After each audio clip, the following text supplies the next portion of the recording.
Hello and welcome to Mental Health Matters. I'm Dr. Audrey Tang. And I'm Judith Crozier. And this is the show where we talk about all things mental health and well-being, but there are no hot takes, there are no quick fixes. We talk with experts in their field and we give you sound things to try, and they're always accessible as well because we know life gets in the way. Today we are talking about hustle culture. Doing less but achieving more, and this can be really problematic, especially for people who are entrepreneurs who are doing things on their own. They think they have to do everything and it's really difficult to stop, but there is a massive difference between being productive and being busy.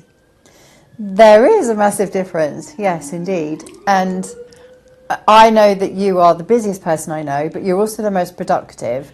And I know we've spoken before, and I hope you don't mind me saying, but you say you compartmentalise and you have to, and that's how you kind of get through it, because Audrey's a bit superhuman, and most people wouldn't be able to do things you do weekly, but you're very, very strict on when you do things and how you do them. But conversely to that is a lot of people will call me inhuman because I'm quite callous in the way I do it. And I have an air of, so we talk about using ChatGPT. The question I always ask ChatGPT is, when I'm writing an email, could you make this sound less obnoxious? Could you make this sound less righteous? Could you make me sound a lot softer? Because that's my natural tendency now, is to be harsh, and things come out as harsh because I'm doing so much. And drawing back on that has actually helped me become a slightly nicer person, although it's not necessarily showing just yet. Well, I think that if you're busy, you haven't got time for flannel and you just cut straight to the point. And a lot of people, including me, like people to be to the point, and they say what they mean, they don't say anything around it. But obviously, a lot of people do like, how are you? Hope you've had a nice whatever. So yeah, I guess there's an element of that. But just because you're blunt doesn't mean you're not a nice person. That's very kind of you to say. It's true, some people actually know me. That I'm trying not to be, it's my manner. And that has been conditioned over years of just doing. And it's not healthy. But I also take the point about there is a difference between doing something productive, and I was reflecting on this yesterday whilst delivering a session on burnout. I look for little projects sometimes and they don't need to be done. These little projects, they give me a dopamine hit. It's like, if you've watched Friends, Monica going into the chef's beginner's class, so she felt good at it. I will go and redo or do things that I don't need another medal for. Oh, but the medal it feels nice. That's a problem as well, because it's not productive. No, but hashing old ground. Yes, but we do need to all take time out to do nice things, things that do make us feel good, things that do relax us. So, you know, if you do that, does it really matter? Because from knowing you, you won't be doing that and leaving something else that you should be doing. No, that is, you will have already done the thing that you should be doing. That is true. Yeah. But the question is, did I really need another one of those? I mean, the answer is usually no. And would my time have been better spent resting and maybe coming up with a new idea which was more aligned to what I wanted to do? Yes, the answer is yes. I mean, that's a good question. So we're going to learn about this today. This is why we've got Rob Stevens here. We'll be talking about how to do less but achieve more.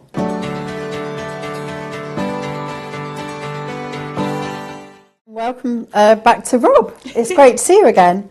Thank you again. We're talking about how we can do less and achieve more, which is brilliant. So what do we mean by hustle culture, and who really pays the price for it? Great opening question. I think the price can potentially be very high for those who kind of get the balance wrong, and I think social media has got a big part to play in setting expectations that are just unrealistic for the rest of the mere mortals to achieve. So, you know, there's lots of kind of dangerous content out there around, you know, everyone's got the same 12 hours. You know, there are people purporting to be getting up at 4 a.m. to have their morning kind of, you know, yoga sessions, who then start work at, you know, 4:30, you know, with a coffee and whatever. There's this strange thing I've seen as well, where people are sort of waking up 3 hours before they normally have to get their own me time in, to then do a 9 to 5 job to then come home to go to the gym to try and find time for family, friends, and all the rest of it. So your day could end up looking like 16, 18 hours. And I think for any of us who've lived a bit, you kind of realize that that's not sustainable. And even when you're younger, that probably was pushing the boundaries of what a human body can actually do. Yes. So yeah, it's hard not to compare yourself to what certain influencers are pushing out there on social media, but I think everyone's got to do what they feel is right for themselves and what they have capacity for, and that changes on a day-to-day basis, right? Yeah, that's true. That's true. Absolutely. We're not all Margaret Thatcher, are we? Yeah, we can get by on 4 hours sleep. We don't have to be. No, and we shouldn't be, probably. Yes. Yeah. Exactly. So what are the psychological and physical costs of constant productivity that people tend to underestimate? So I think there's a tendency to confuse busyness with productivity, right? Yes. So just because you're hustling, for 16 hours a day, it doesn't necessarily mean that you're effective. So, some of the most successful people on the planet, there's a great one about Warren Buffett, right? So Warren Buffett, probably one of the most successful investors of all time. And he has a maximum of 3 things in his diary for the day. Wow. 3, right? So and he'll prioritize like ruthlessly on making sure that, he gets those 3 critical things done, whether they're kind of decisions or whether they're actions. But and the more I think about it, the more I sort of quite like that. Yeah. Oh, so do I. Myself. Agreed. I love that. But it is interesting, and there's another sort of example with Elon Musk where his superpower, if you want to call it that, like lots of people think Elon Musk is an interesting character, let's put it that way. But the thing that he is renowned for doing better than anything else is saying no to things. So he's absolutely ruthless at kind of making sure that he stays on mission, on task. He's very focused on what he wants to do. And if what you're doing doesn't align exactly with what he wants and when he wants it, the answer's no. And it's not like, let me think about it, come back to you, okay, perhaps let's consider. It's just no, right? And people might think he's quite rude or whatever. He doesn't. Well, he's just focused, and I'm not saying that's a good or a bad thing, but he has, he's the first human being to achieve £850 billion worth of wealth. So, financially, he's doing okay. Yes, he's doing something right. So, yes. No, I think that's a really good point, because it leads me to the next question of, well, does anyone really benefit from hustle culture? I know the influencers who are promoting it probably do, but the reality that I've seen and I've experienced it myself is I get myself locked into a bit of a nervous system vicious cycle, because I get nervous when I'm not doing something. So I think, okay, to calm myself down, I need to hustle. But actually, that hustling that I'm doing is just scrabbling around for little projects that I really don't need to do, but I just feel busy. And then I just exhaust myself. So it's not even productive at all. And I would actually benefit more from learning to take some time out, or going for a walk, or going to the gym, or doing something else that allows my nervous system to calm down, or just channel its energy elsewhere. Yeah, I think a lot of it's got to do with kind of like the environment that you're in, and the potential reward structure. Because, I'm not going to sit here and deny that hustle culture has no impact, because that's untrue, right? Like we can see examples all around us where people who work harder, longer, end up, being promoted or whatever, getting paid more. So that will get you to a point, but at some level, it isn't going to be about how hard you're working anymore, or how many hours you're putting in. And I think particularly now with AI coming on board, it's going to be more about outcome focus. Yes.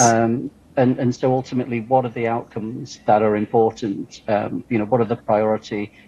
Thinking about critical pathways, so people who can put the right sequence of events together in the right order and then follow that through to a complex outcome are going to be in high demand, right? So and yeah, I'm not saying that you can't go and work, 15, 16 hours a day. You probably can, but it's going to be in a very low paid role, where, will you earn more than the person doing minimum hours? Yes, you will, because you're doing twice as many hours. Yeah. But is that what you want from life? Yes, and I think you're touching on this next question, which is the difference between working effectively and productively and just looking busy. Yes. So with that, is there one habit that people could either stop or start that would move them from busyness to actually being effective, to effectiveness? So I think probably the first thing to think about is self-awareness, and are you or are you not helping yourself with the actions? So in the example that you gave, where you can get quite anxious and worried, and you think, right, I've got to start something, so you start something, and therefore you feel better because you're now busy.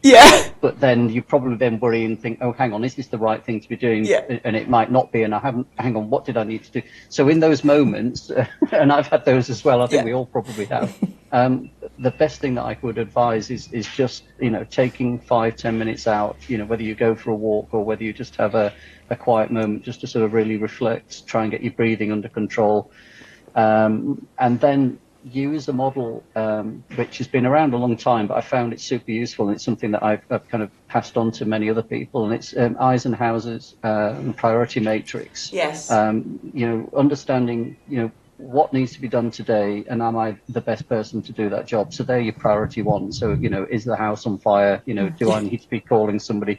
Yes, actually, that's probably a good thing to do before I start worrying about whether or not the living room needs to be vacuumed, right? So I'm being kind of glib to make a point, right? But you can apply that kind of thinking to all different areas of your life. And I think what you'll generally find is you've got enough priority ones to be done in a day. So very much coming back to Warren Buffett and his three things, his three things will be priority ones. I guarantee you that. So he'll have looked at everything, and his priority twos are things that are urgent, and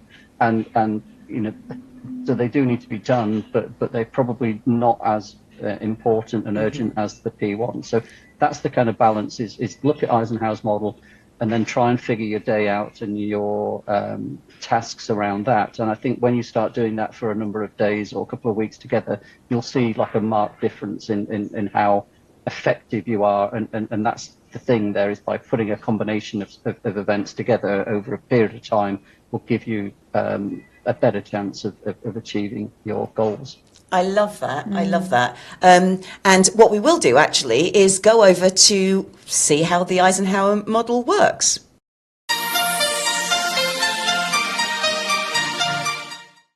The Eisenhower matrix. This is a quadrant, and you have urgent and important in one quadrant, urgent, not important in another quadrant, not urgent but important in the third quadrant, and in the last one, not urgent, not important. So let's talk about how this works. You put all the things you've got to do into one of those four quadrants, and it might be that there are some things which are very urgent and very important. So as the example Rob gave, if your house is on fire, you might want to get out. That's urgent and important. But what I would put in there would be things like a doctor's appointment, especially if you think there's something wrong. It's urgent. It's something that you have to do. So get those things done. And those are your key priorities. Then when it comes to urgent but not important, what I add on there is urgent but not important that you have to do it. So we've got to walk a dog. You've got to pick up children. It's urgent. Is it important I do it? Well, maybe not. So I have a dog walker. Or I might tell my husband that he has to walk the dog, and so on. So if it is urgent but it is not important you do it, delegate it. Then you've got it's not urgent. It is potentially important you do it, though. It is not urgent. That's the key thing. That might be something like meeting up with a friend. You've got to do it. You can't send someone else in your place. You can't delegate it. But what you can do there is delay it. I can't do it this week, but I can do it in 2 weeks' time. Don't delay it so far that it does become urgent and important, but delay whatever it is, because it's not urgent that it has to be done, but it is important that you do it. And then the very last one, not urgent, not important, delete it. Things that go in there, mindlessly scrolling through social media to feel occupied, That may not be productive at all, may not even be effective. In fact, it won't be effective. Just delete it. So those are your 4 quadrants, and those are the 4 things to do. You either do it, you delegate it, you delay it, or you delete it.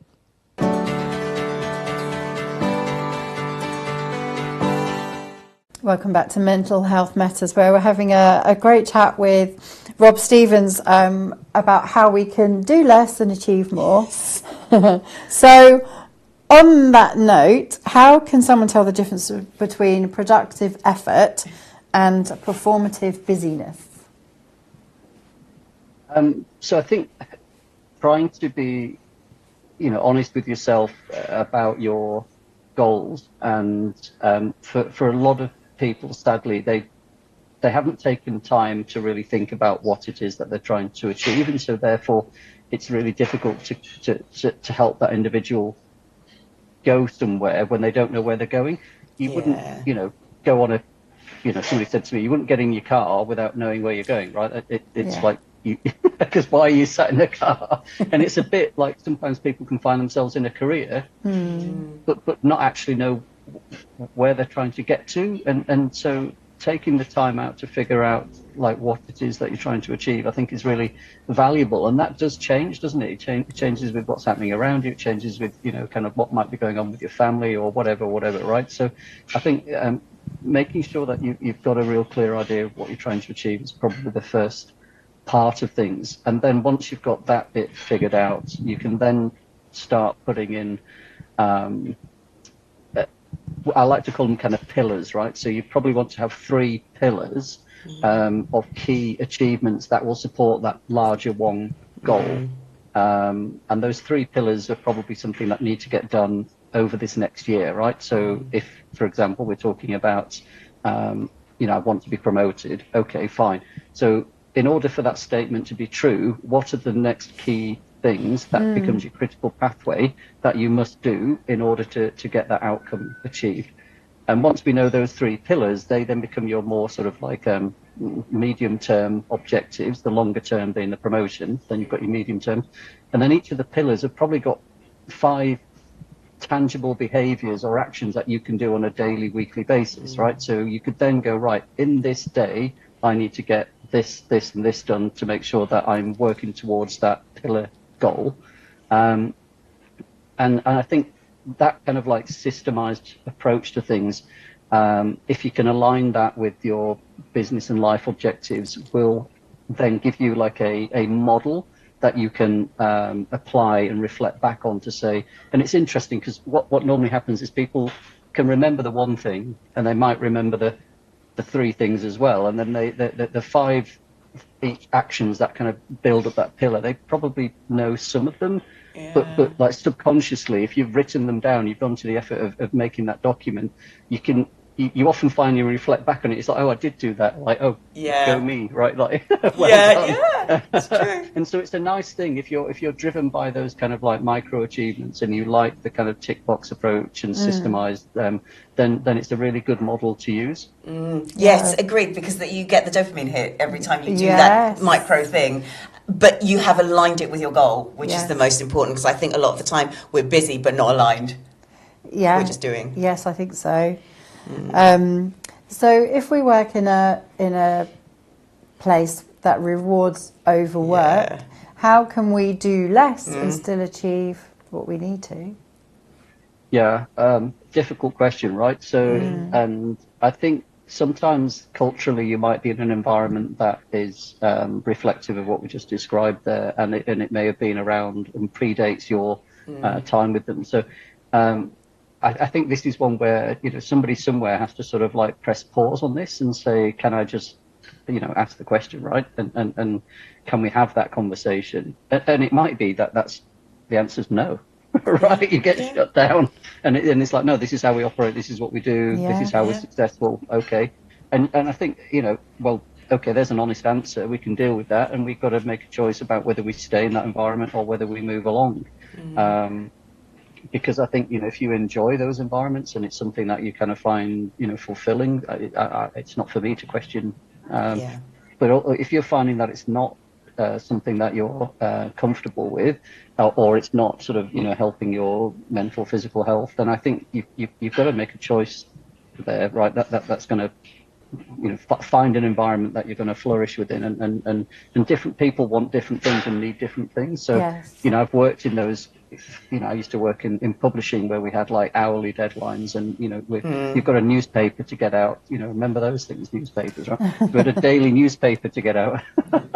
So every day, and I went from school and college and straight into kind of publishing. So like it was wild, like I'm in London and everything's super fast paced, and but at the same time I was like 19, 20, so I loved it. Yeah, but I remember after like three years, I'd probably aged about 20. Yeah.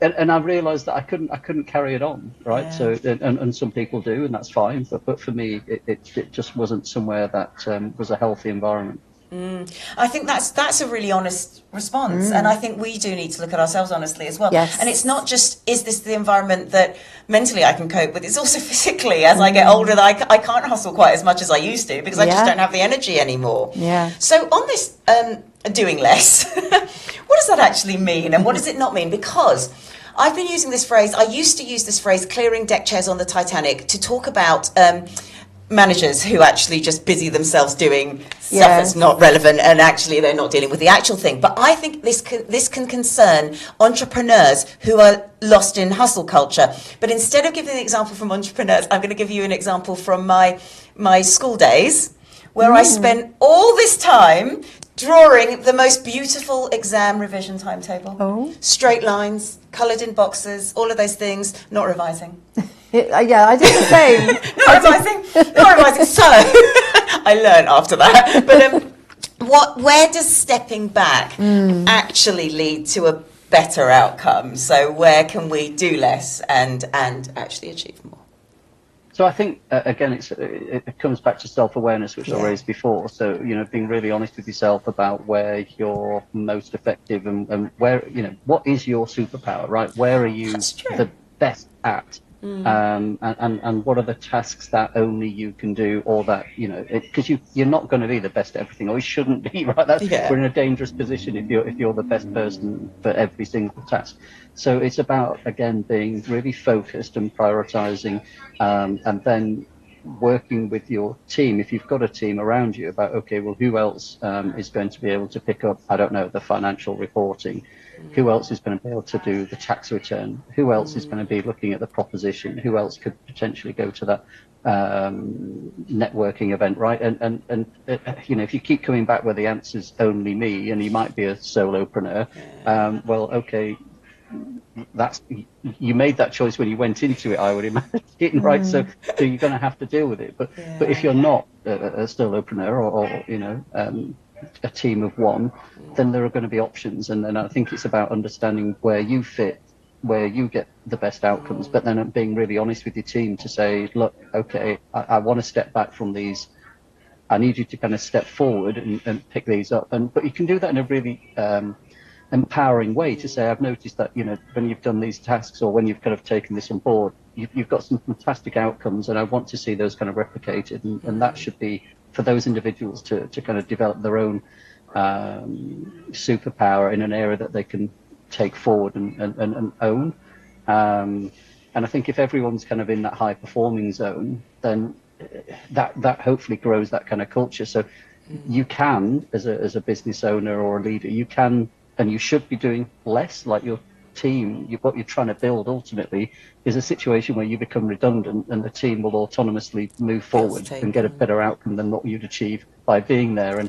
And you can test these sorts of things in small ways. Like you can be away for a day or a couple of days, or you can then be away for a week. And when I joined the business that I'm with now, the two founders had never had a holiday longer than a week.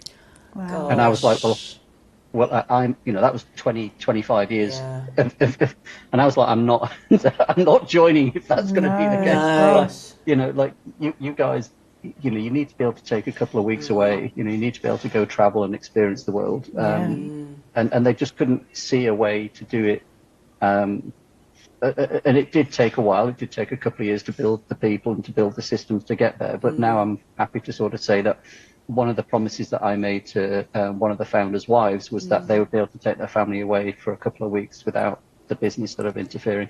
And they did that, a year or so back. And his wife actually grabbed me and sort of said, thank you, so much, because that's just something we've never been able to do before you joined. And beautiful. Yeah, but what a great gift to give, right? Absolutely. Yes. And I think that's such a great example, because just carrying on pushing and carrying on trying to hold everything and handle everything, it doesn't help you. And so linked to that, what role does rest, does recovery, and even boredom play in peak performance? Because I think one thing you've highlighted there is being able to go away with your family. It's not even so much about the emotional reconnection or whatever. It's the fact that you've been changed environment. Yeah. Maybe you've even seen something which you can bring back, or there's so much that you've opened your mind up to. So where does rest and recovery become so important? Throwing out another sort of like iconic figure here, but Steve Jobs, who was an interesting individual, another interesting individual, but he was very good at creating space for thought, and so he was able to weave into his day walking sessions, like an hour, right, as an absolute minimum, where he would take problems, with him on that walk. Yeah. And the very fact that he was able to kind of get his kind of breathing rate sorted out, and he was able to clear his mind. He wouldn't take his phone on purpose. It was like, I'm literally going to go on this walk. Yeah. No one's going to kind of disturb or contact me, and I'll do that, and I'll think on the problem. And it's another thing which actually, like Einstein said, whilst he was never the smartest person in the room, his kind of superpower was focus. So he was able to sit with a problem and stay with a problem without getting sort of distracted or frustrated. And he was able to do some very deep level thinking and go beyond, I guess, the boundaries of what others were doing to come up with answers that no one else had sort of considered before. Wow. And in a very profound way, the research that he's done is still kind of being unraveled now. And it's the same thing, I guess, but on a business sense with Steve Jobs, where he was putting out products that no one had ever thought of or seen before. But now we have like the iPhone, which has completely changed the world, right? So, but that wouldn't have happened if they weren't able to take that time out to kind of really do some deep level thinking. And so, can you apply the same techniques to your own life? I think you can, and you should, right? You should make time. We seem to be like hyper stimulated at the moment, where we've got these devices that we're all attached to, and we're constantly kind of scrolling through, and what are we doing, right? Videos of cats or pop-ups, and I don't know, but it's not actually allowing people to really think about where they are, what's important to them, if you're going to spend 4 hours a day on social media, you talked about being busy, right? The hustle culture, and actually, well, what is it that you achieved in those 4 hours? Yeah, you have to scan through a whole load of videos. But ultimately, would you have been better off taking some time out to really reflect and think on, what it is you're trying to achieve this year or this month or this week, and actually, there is something I've been putting off for a long time, and I do need to make a decision about whatever. Okay, it is probably, the reason why you put it off is because it's complex and it's difficult, and it's, there might be some consequences to it. So sit with it. And most people are very, I've got great kind of like, mental powers to be able to kind of really apply to these things, but it does take focus, and I think that's what a lot of people are missing. Yeah. And I think whilst you were talking, I was thinking that what you're talking about is there's a real difference between being occupied and being productive. Yes. And then it's also to do with the intention as well. Yeah. If you are intending to rest by watching a series on Netflix or whatever, that's okay. Yeah. That's your intention. But if you're kind of doing it because a bit of a loose end, don't know what to do, maybe there's other things that you could focus on instead. It is about intentional behaviour and, not mixing, I guess, being occupied. Rob, we are keeping you, and we'll be back just after a tip from one of our guest experts.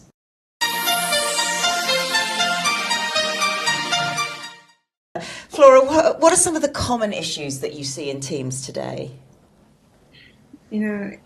It's really, I was thinking about this, and, I speak to so many teams, I think what I've really seen is that people at the moment are really overwhelmed.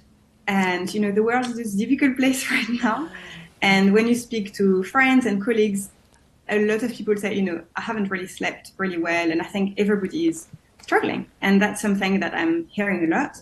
And in terms of my background, so I'm focused on strategy and performance management.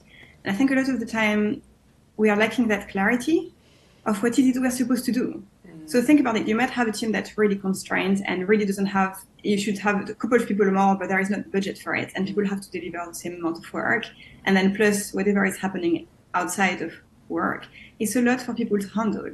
So I think I would say it's really important for me to, when I speak with these teams, to think about how can you have that clarity of what do you have the actual capacity to achieve? And if you can't do everything to have that conversation, it can be really hard, but to just really start there, because like 90% of the time I see people are taking on too much, like way too much. And that just makes a lot of pressure for people. So to ease that pressure makes a huge difference to teams. And then when they can, feel less pressure at work, they will feel better at home.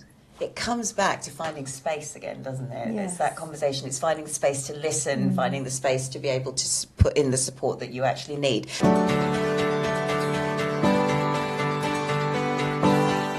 Welcome back to Mental Health Matters, where we're talking to Rob Stevens about doing less and achieving more and hustle culture.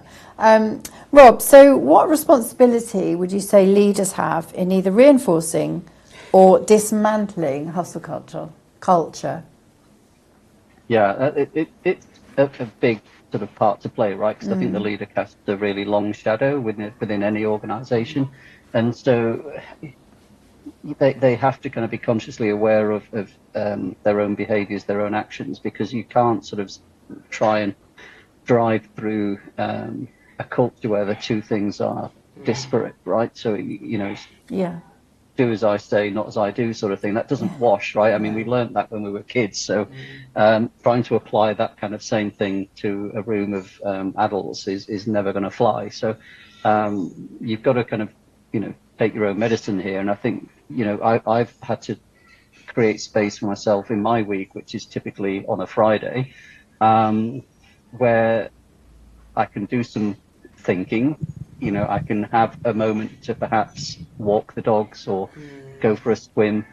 I'm self-employed, so I'm kind of very fortunate that I'm able to create that in my diary. But even when I was in a PLC and I was an employee, I've been on the other side of it where I was working sort of a 12-hour day because I thought that was kind of what was required and needed. But guess what? Like, there's always another email coming in, or there's always another meeting to be on, and I was incredibly busy, but probably not hugely effective. So I think coming back as the leader, I found that when I was with that PLC, that like my team were all kind of hustling along as well. We're all busy. It takes a strong person to sort of step out of that and go, hang on, are we actually achieving what we're trying to get done here? And if the answer is no, then I think that there's space there to kind of ask a question and try a different approach. And often when you're most effective, it's when you're calm and relaxed, and when you have that focused and intentional kind of approach to things, as opposed to just kind of trying to get through, the next meeting or the next kind of decision or whatever. Yeah, absolutely. And so linked to that then, how can teams measure success in ways that don't just reward exhaustion? Yeah, so this is, I think, about building the framework and the structures that kind of work for you. So, I often refer to these as levers, right? That or measures of success is another term I've used to describe these. And so make those the things that really matter. So thinking deeply about what's really going to impact your success. And so in a business environment, that could be your client retention. And so how do you measure client retention? Well, you can look at kind of the levers, but you can also look at things like your net promoter score. So, how many of your clients will actually kind of promote your products given the opportunity. So that could be one of your key measures to take away. which isn't necessarily about busyness, is it? You know, it's like you want your clients to be happy and promoting you. How do you do that, right? So that is a different approach to work. You could look at things like if it was a customer service environment, it's like first contact resolution. So what that means is we're trying to get things right the first time. We probably spend more time, not less time. So we want you to do fewer conversations, to really dig into the detail of it, to understand the client's situation, and then fix it, right? Even if that takes half an hour. Whereas a lot of kind of work environments were like, oh no, you can't spend half an hour with a client. You need to spend 6 minutes. And you go, right, okay. What? Hang on, 6 minutes. Yes, ideally, or less. You know, so yes, I was thinking that. So there's lots of kind of measures, right? But are we kind of applying the right ones for the right situation? And I think if we're not, then let's kind of raise that and ask that question, because you can get a better outcome by doing less in those situations. I've worked in those environments, and there's a massive difference between those that are driving kind of productivity measures and those that are outcome focused. And when you work in an outcome focused environment, it is so much more rewarding, I think, for your clients and your customers and also your team. Yeah, definitely. But those two things are trying to do the same, but just applying different measures. And so, but that structure and those processes can have a huge impact on how people actually feel about the organization. It's a different energy. It brings a different energy when you're focused on either just productivity, I must get out this many things, and actually I just want to retain my clients. It does bring a different sort of style of work, I think. Now, this is something which I think I've begun to recognise in myself, but I see this in other people. So what would you say to somebody who thinks that they are burning out, or perhaps is showing symptoms of burnout, such as they're maybe a bit slipshod in their emailing, or they're making mistakes which they wouldn't normally do, but they feel they can't slow down, or their work just doesn't allow them to slow down? And I come back to probably solopreneurs and entrepreneurs. It's a difficult situation to be in. Yeah, it can, you know, I've been there myself, right? And I remember probably the first time it happened, and I was, I guess, in my late 20s or something, and I went to have a conversation with my finance director, who's my boss at the time, and just said, look, you know, I've got whatever 60 people, and we've got 3 different teams, and I'm trying to do this, and I'm just overwhelmed. And he was like, hang on, like, just slow down. Can we get a meeting booked in? You can take me through everything that you think, you know, you need to get done. And I remember just that simple thing about slowing down and saying, I'm not going to deal with this with you now, Rob, but let's put this meeting in for a couple of days' time. You need to go away and prep, get the proper agenda done, and then bring to me all of the kind of challenges you think you have. And what was interesting is when I went and put it together now, and the reality was I had loads of stuff, right? I felt like hugely overworked, because I had pages and pages of things that I'd written down of all this stuff that I was trying to get done. And he was like, when we went through it together, he was like, okay, look, that could go over here, this can go there, that can go to that person, I can help you with this. Have you spoken to them? No, I haven't. Okay. And what had happened was I'd focused in. I was very blinkered, thinking like I was the only one who could do all of this stuff, and because I had the job, it was my job, you know, my department, my team. So very sort of like insular thinking, and I compounded the problem by not sort of asking for help or not speaking to other people. So I think quite often it's, you know, having that person who you know you can kind of support and help you with. Like if you've got a decent boss, they will help you kind of untangle that web. If you haven't, then perhaps, you know, you might need to speak to a family or friend, or sometimes, you know, like again, if you're already displaying signs of burnout, then you probably need to be speaking to your GP and getting some professional support and help, because depending on how far down that journey you've gone, will depend on what kind of support and help you need to kind of find that balance again. That is very, very true. Because if you leave it too late, then your body just goes, nah, not happening. And then that's where you get stomach ulcers, that's where you get heart attacks, that's where you get all the other issues. But I think that's absolutely right.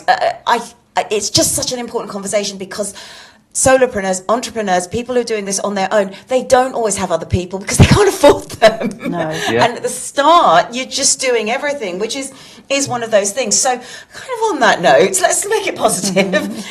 If people can only remember one thing about effort, rest and success, what would it be?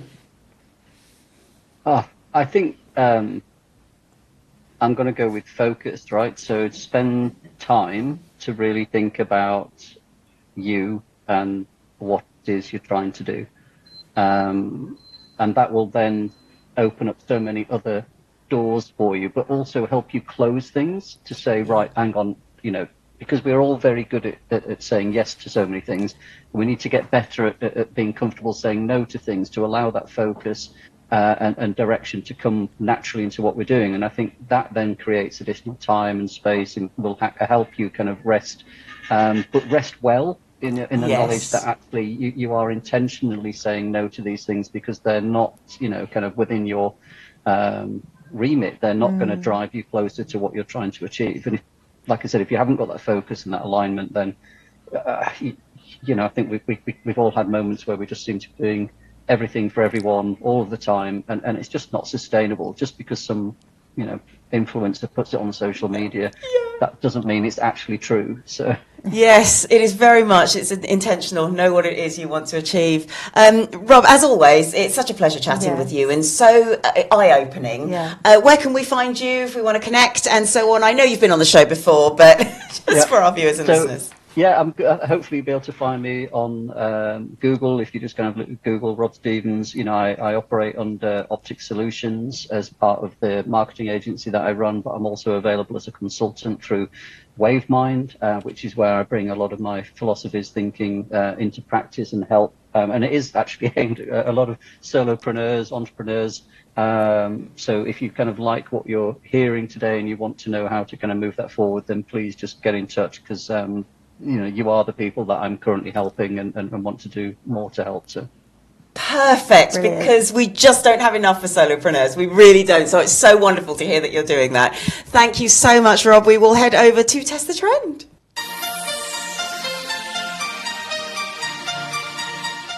Your Test the Trend challenge this week is the Do Less Better challenge.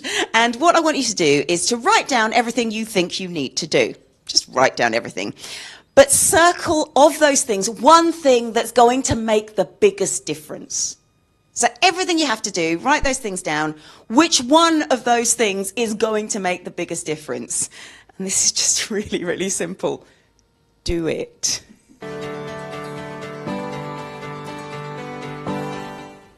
So we've come to the last part of the show. What did you take away from today? Oh, that was so interesting for me and for you as well. I mean, you've been an entrepreneur for a very long time. Way too long.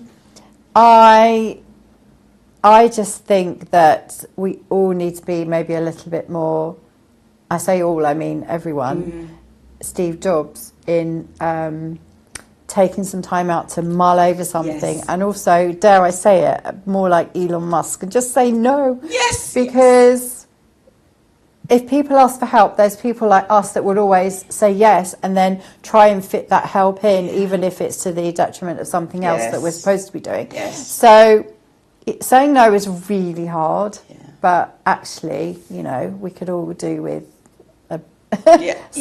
whatever it was, 850 billion. Well, that would be lovely. And sometimes if we don't say no, all we're teaching somebody is to be dependent on us. That could be the other problem as well. So there is an important aspect to saying no. And I think the other thing for me is to be self-aware of what you're trying to get to.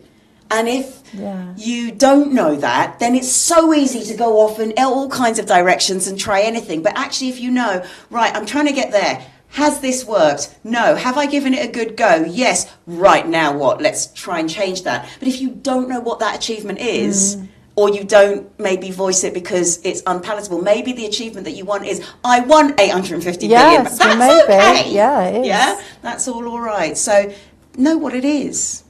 So I'm going to be, put on my psychologist hat here. What is your aim for your cafe? What is your objective? Well, I have two aims. Yeah, good, lovely. I do like I love social events. So one of my first aim is to provide a lovely community space where people can come in and just, we had the launch and I just loved people just chatting and talking to people they maybe didn't know and sitting at a table with a tea and a cappuccino that I made and talking and having a nice time and saying, oh, it's such a lovely environment. That is what I want. But also, I want to make a living. Yes, yes. And those two are really good North Stars to go for. It's always there. If this isn't in alignment with making a living, if this isn't in alignment with my eventual desire to have this community space that's regular and works as a hub, the answer's no. Exactly. So I have given it a period of time and I'm going to reevaluate and reflect, and if it's not working for whatever reason, then it's time to do something different, whatever that might be. Change direction or do something else. But for now, those are my aims. I think that's fantastic, and that's really clear. And I think if more people have that in mind, it's a lot easier. But when people talk about the North Star, it seems so far out of people's way that they don't really understand what it is. But it is just simply, what do I want to achieve at the end of it?